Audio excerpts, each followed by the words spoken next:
Okay, good morning. Yan. So, daligo lang natin. Prepare na tayo dahil papasok na tayo sa trabaho.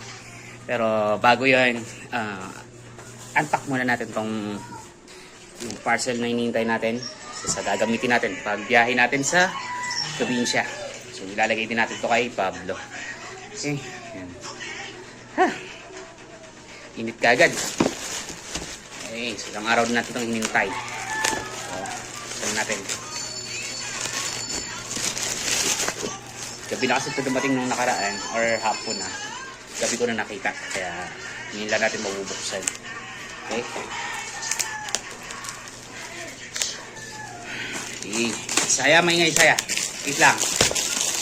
Ayan. Say! Parin mo na yan, anak.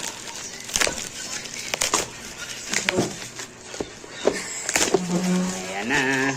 Say! Parin mo na. Ayan. Tapos, ito. Paano ito bubuksan? Tigas ha? Nagreklamo ka pag walang ano. Ayan. Ano naman yan? Para kay Pablo. Gagamitin natin kay Pablo para Parang sa asawa ko lang.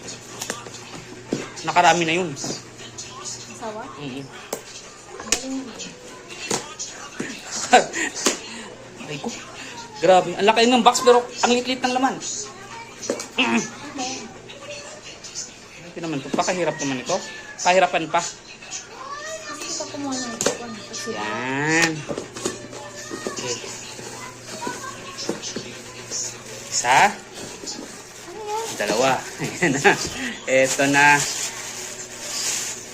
Tadaan! Ano yan? Transform! Okay. Wait. Nakalak. May, ito pa pinakalak niya para magkan. Okay. Dito rin. Ganun din. Ang galing ah. Yeah. Okay. And then ito yung lagayan ng phone.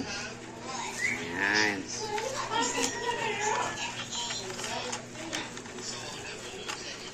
Ganun natin.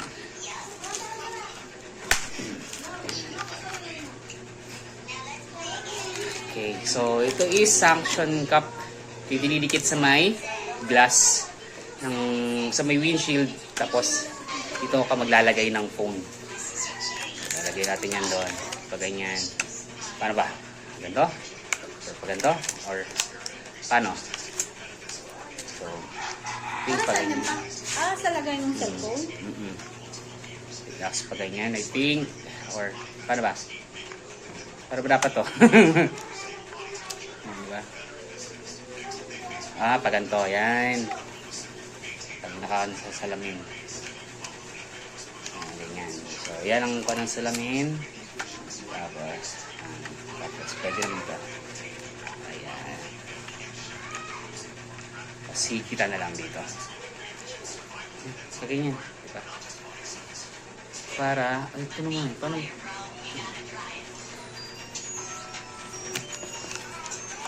Tigas naman ito. Bakit ganun? Hinigpitan mo kasi dyan. Hinigpitan pala ba?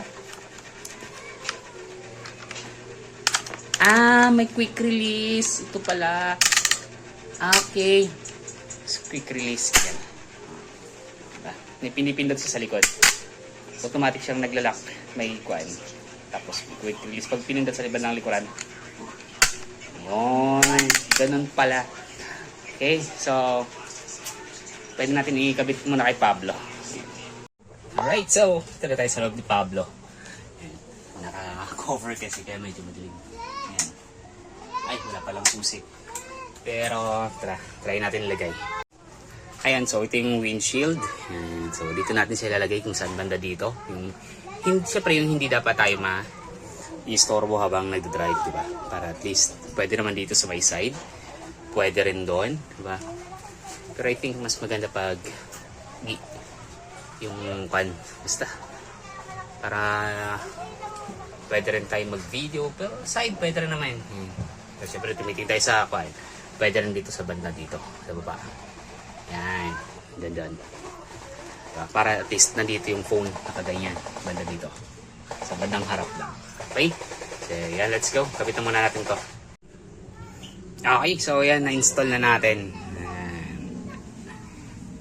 Didikit ulit siya, tapos pipihitan mo yan ng pagganyan para humigpit. Ayan, tapos pwesto mo kung saan mo gusto. And pwede natin, try natin. Quick release. Ayan. So ilalagay natin, yan ang POV. Diba? Tapos, yan. Habang nag-drive tayo, ganyan. Diba? So kita natin yung harapan. And then pwede rin tayo mag-record pa talikod. Yan. Alright, so yan ang POV natin pag nasa biyahe tayo. Yan. So pwede natin. At least hindi na. Although magalaw din. Pero okay na rin yan. Kahit paano kita na natin yung daan. Di ba? Pwede na rin yan.